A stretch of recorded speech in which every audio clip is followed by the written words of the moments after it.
We're at war with Hezbollah since October.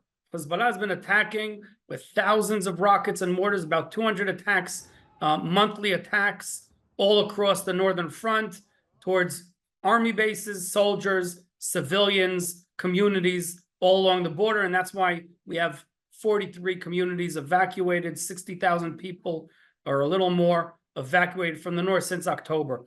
In the past month, we saw a big increase from April to May to June, including the past week, with way more attacks, more accurate weapons, specifically UAVs and anti-tank missiles that are very successful in hitting targets on our side of the border.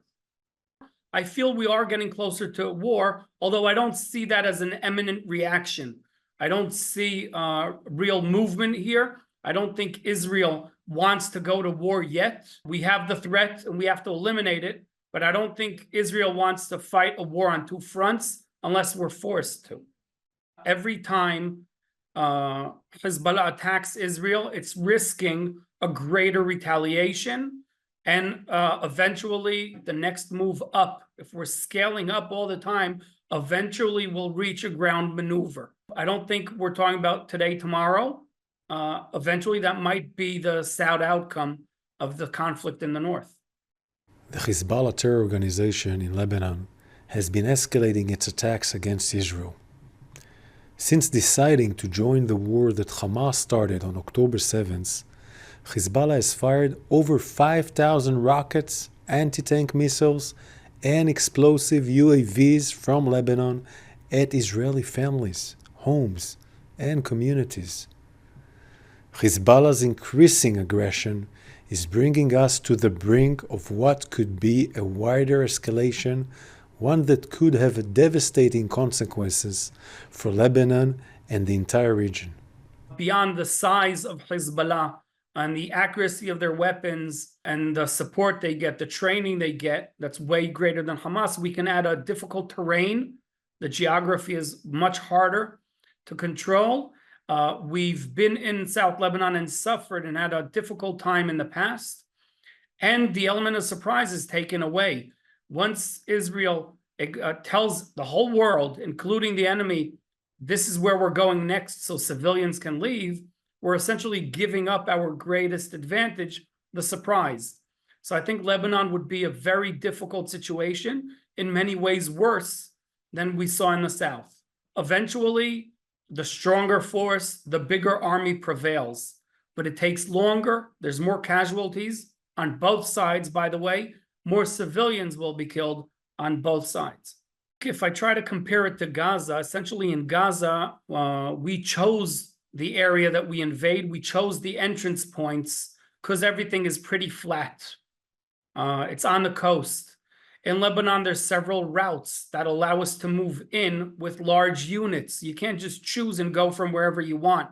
Very hilly, rocky, heavily, some of it with forests that will stop and slow down anyone that wants to invade South Lebanon. Same on the Israeli side, by the way, in the northern Galilee. That's in terms of the geography. In terms of the weapons, Hezbollah's greatest advantage is the artillery. We're talking about 150,000 short-range mortars that can hit basically the 5 to 10 kilometer range on the Israeli north.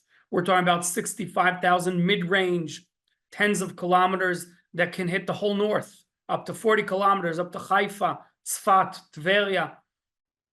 And then we're talking the longer range, the 65, 70 kilometers that can already hit the coast, including Tel Aviv, including Jerusalem, and basically the most heavily populated areas in Israel.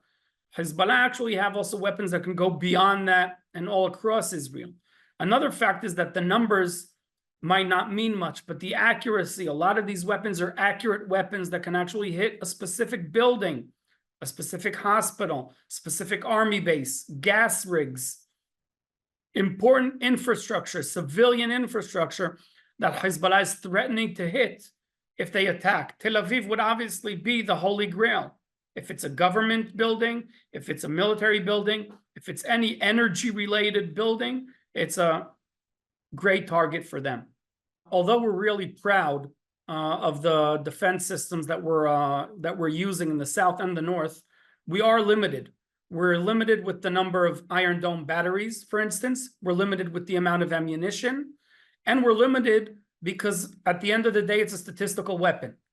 And even if it gets 90% success, which is amazing, 10% of 200,000 rockets is still 20,000 rockets going through and hitting our civilian homeland, our homes. So I don't see the Iron Dome as a line of defense. It's part of the line of defense. It can't be our strategy to just sit on our behinds and wait for them to keep on attacking us. When we say that we will not let October 7th happen again on any one of our borders, we mean it.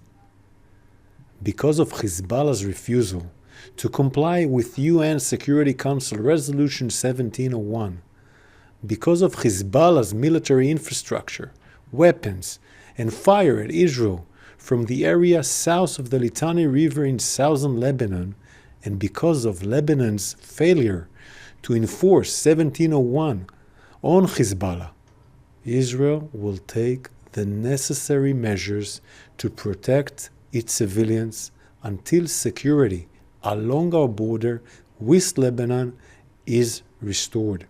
Right now, I think they would like, if we do go to war, they would like Israel to be the aggressor. They would like Israel to be perceived as the one that started the war, even though they've been attacking with thousands of rockets, missiles, mortars since October. So I think on that side, I'm not even sure they want to start the war, the ground maneuver with an invasion. The second point is maybe this is what they're looking for, a more of a waiting game while we have 60,000 people out of their homes for 7-8 months already. Maybe that's Hezbollah's greatest victory, paralyzing our northern front completely and turning the whole north, the Galilee and the Golan Heights, to a security zone on our side of the border. The reality is Israel is also fighting Hamas. At the same time, we're fighting Hezbollah in Lebanon. We're fighting Shiite militias in Syria and Iraq, throwing, shooting UAVs and rockets to the Golan Heights on our northeastern front. And we're fighting the Houthis in the south. The reality is we're fighting a few fronts at once with a small army. Another reality is that Iran is behind all of these proxies. And the real enemy is Iran. And I think we should be focusing, the whole world should be focusing on the threat of Iran, on the verge of a nuclear weapon threatening the whole world. Iran is the one selling weapons to Russia. Iran is the one selling or giving weapons to proxies in Iraq, to proxies in Lebanon, to proxies in Gaza, and to other countries around the world.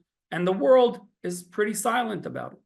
Iran's terror proxies continue to drag the region to destruction. Israel will continue fighting against Iran's axis of evil on all fronts, in Gaza, in Lebanon, in other fronts, as we work towards a more secure future for the entire Middle East.